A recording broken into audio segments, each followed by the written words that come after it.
आत्मनिर्भर Bharat, cost competitive Bharat and initiative. नमस्कार दोस्तों, मैं हेमेंद्र सोनी आज आपके सम्मुख अपनी कुछ बातें लेकर आया हूं और मैं चाहता हूं कि थोड़ा सा समय निकालकर मेरे साथ इसमें जुड़े।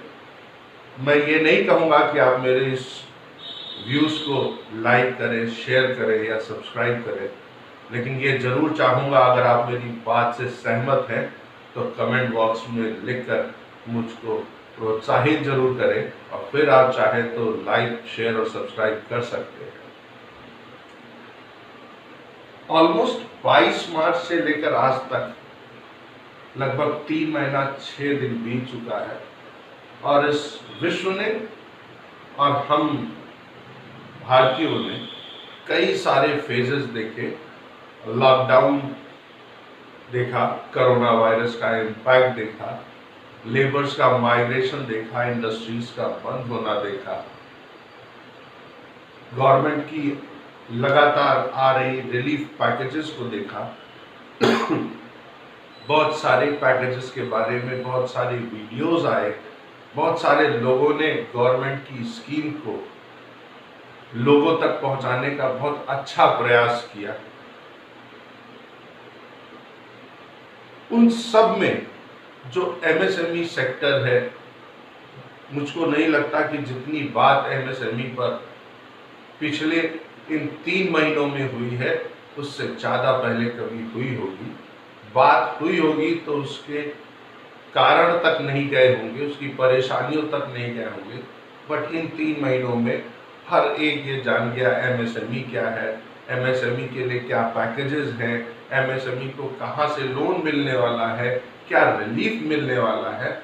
गवर्नमेंट बहुत सारी स्कीम्स लेकर आई और इसमें कोई दो राय नहीं है कि केंद्र सरकार ने बहुत अच्छी अच्छी स्कीम्स लाकर उनको मदद पहुंचाने की कोशिश की। लेकिन मुझको ऐसा लगता है कि कहीं पर इन एमएसएमई पर ऐसा नहीं है कि इस लॉकडाउन के बाद ही सारी प्रॉब्लम्स आई है। लॉकडाउन से पहले भी ये एमएसएमई सेक्टर बहुत सारी प्रॉब्लम्स को फेस करता रहा है। ये अलग बात है कि इस लॉकडाउन के बाद एमएसएमई ने कुछ और ज़्यादा प्रॉब्लम फेस करी और सारी प्रॉब्लम्स जो वो पीछे फेस करते थे वो सब इस बार आकर उजागर हो गई और लोगों को पता चल गया कि एमएसएमई किस तरह की प्रॉब्लम्स को फेस करता है। ये वो सेक्टर है जो हमारी मैन्युफैक्चरिंग आउटपुट का लगभग 33.4% कंट्रीब्यूट करता है, 120 मिलियन लोगों को रोजगार देता है, 6.11% मैन्युफैक्चरिंग जीडीपी को कंट्रीब्यूट करता है। ये सारा डेटा अलग अलग वेबसाइट्स पर अवेलेबल है। मेरा सिर्फ इतना कहना है कि जो सेक्टर इतने ज्यादा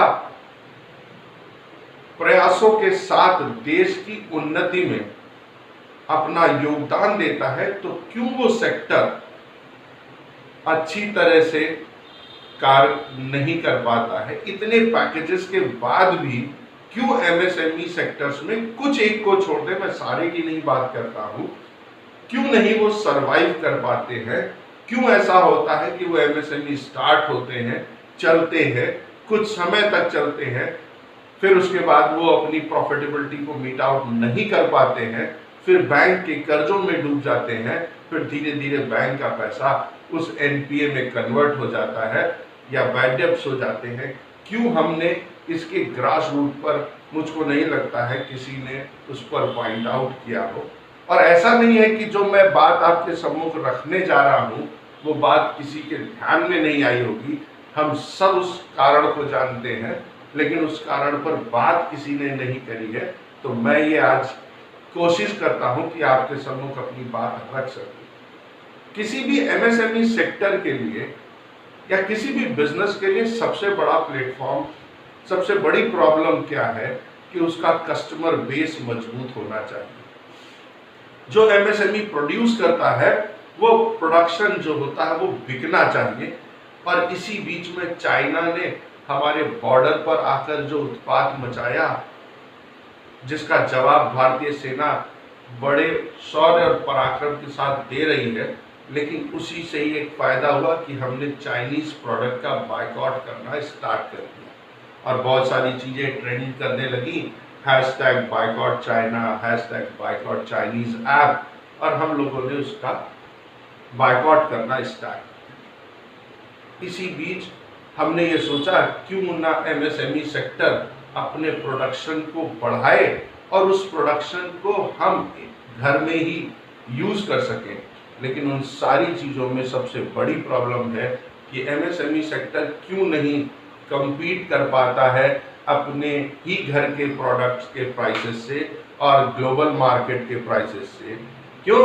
क्योंकि हमारे यहाँ कॉस्ट कॉम्पिटिटिवनेस या कॉम्पिटिटिव प्राइस पर फोकस कर। ऐसा नहीं है ये नया टर्म है जो मैं यूज कर रहा हूँ, सबको पता है, हर हिंदुस्तानी को पता है कि अगर उस प्रोडक्ट की कॉस्ट कम होगी तो उसका सेलिंग प्राइस भी कम होगा, और उस जब कम होगा तो हम दूसरे प्रोडक्ट से या चाइनीज प्रोडक्ट से हम बहुत आसानी से कम्पीट कर सकते हैं और ग्लोबल मार्केट में अपने प्रोडक्ट को अच्छी क्वालिटी और कम कीमतों पर, मेरी बात को ध्यान देंगे, अच्छी क्वालिटी और कम कीमतों पर हम प्रोडक्ट को इंटरनेशनल मार्केट में ले जा सकते हैं। इसका उदाहरण मैं देता हूँ, अलीगढ़ में बनाने वाली प्लास्टिक की बंदूक रिवॉल्वर बनाने वाली कंपनी है जो 5 रुपए से लेकर 100 रुपए तक में कई वेरिएंट्स के बनाते हैं, और उन्होंने चाइनीज प्रोडक्ट का बहुत सारा शेयर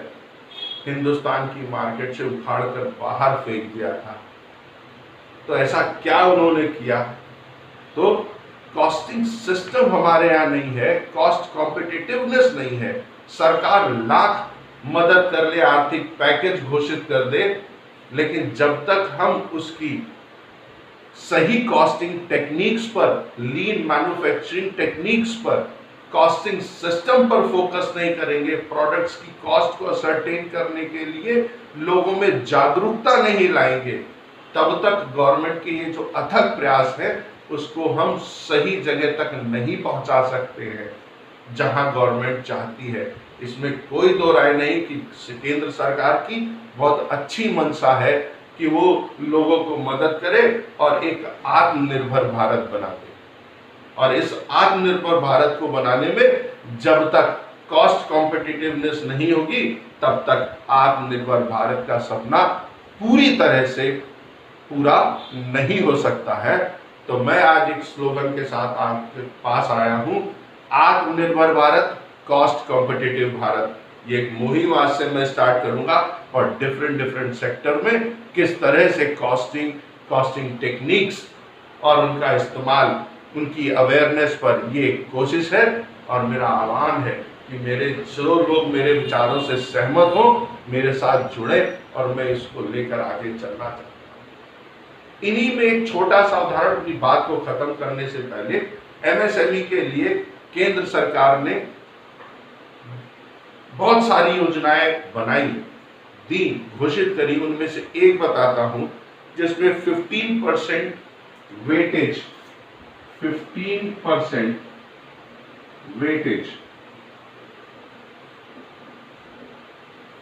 की एक स्कीम है जिसमें 15% वेटेज इन प्राइस प्रेफरेंस।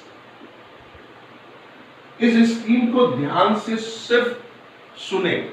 उनका कहना है कि अब से जो भी टेंडर्स होंगे प्रोक्योरमेंट के लिए, प्रोडक्ट्स को बनाने के लिए, और बहुत सारे लोग उसमें पार्टिसिपेट करेंगे और टेंडर की प्रक्रिया के हिसाब से जो L1 होगा उसको वो दिया जाएगा टेंडर। लेकिन इस पॉलिसी के तहत अगर किसी भी एमएसएमई ने का टेंडर का जो प्राइस है उस L1 से अगर 15% तक ज्यादा है, इसका ना 10% भी ज्यादा हो सकता है, 11 भी हो सकता है, 12 भी हो सकता है, 15% तक ज्यादा है, तो उसको पहले इनवाइट किया जाएगा और उसको कहा जाएगा आप टेंडर में आ सकते हैं, इस शर्त के साथ क्या आप ये प्रोडक्ट इस L1 की कॉस्ट पर बना सकते हैं। इस L1 की कीमत पर दे सकते हैं।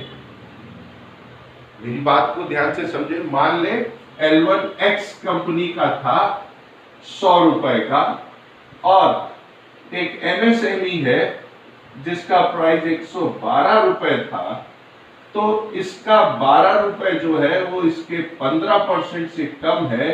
तो इस MSME को इनवाइट किया जाएगा और पूछा जाएगा क्या आप इसको 100 रुपए में दे सकते हैं। अब ये 100 रुपए अगर MSME वाला होगा तो इस टेंडर पाने के लिए स्ट्रेट अवे अपने टेंडर कॉस्ट में से 15% या 12% कम कर देगा। यहीं पर ही कॉस्टिंग टेक्निक्स का इस्तेमाल होता है, जिसका बहुत कम इस्तेमाल, क्योंकि हमको लगता है कि जो कॉस्टिंग है उसका मतलब है सिर्फ खर्चों को जोड़ लेना और उसमें जोड़ना और घटा देना। अगर इस कॉस्टिंग सिस्टम का सही से इस्तेमाल होता तो ये NPA की प्रॉब्लम, यूनिट्स के बंद होने की प्रॉब्लम, कस्टमर की डिमांड और सेटिस्फैक्शन तक पहुंचने की प्रॉब्लम को फेस नहीं करना पड़ता। तो यहां पर इस कॉस्टिंग सिस्टम पे कौन तय करेगा? तो एक ऐसा ऑर्गेनाइजेशन जो गवर्नमेंट द्वारा बनाया गया हो, जो इस कॉस्टिंग सिस्टम पर काम कर सकता हो, उसकी सेवाओं को लेना चाहिए।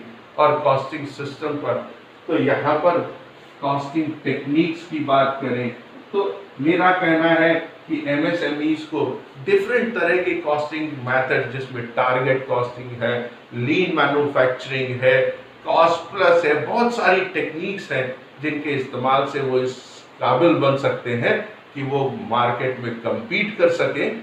और इसी कॉस्ट कॉम्पिटिटिवनेस की अवेयरनेस के लिए जो मैंने चैनल स्टार्ट किया है, आत्मनिर्भर भारत, कॉस्ट कॉम्पिटिटिव भारत, मैं अलग अलग इंडस्ट्री के हिसाब से अलग अलग कॉस्टिंग टेक्निक्स के लेकर आपके सामने आता रहूंगा।